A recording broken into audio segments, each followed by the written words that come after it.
喺一個偏遠嘅山村入邊，住住一位年邁嘅老木匠。每日清晨，佢都會喺屋企門前點上一盞小燈，然後靜靜咁坐住睇天光漸亮。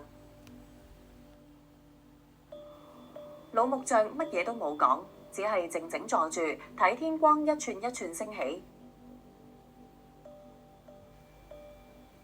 村入邊嘅人曾經問佢：你點解每日點燈，白天又唔需要光？老木匠微笑住回答：呢一盞燈啊，唔係為咗照亮世界，而係提醒我自己，即使黑夜再長，亦都總有一絲光可尋。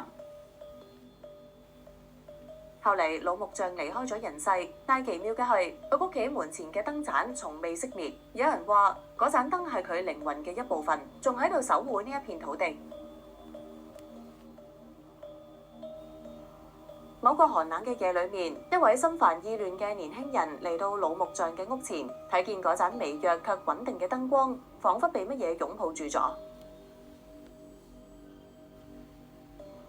佢坐低落，好似老木匠咁，乜嘢都冇講，只係靜靜咁流淚，讓眼淚洗去長久嘅重擔。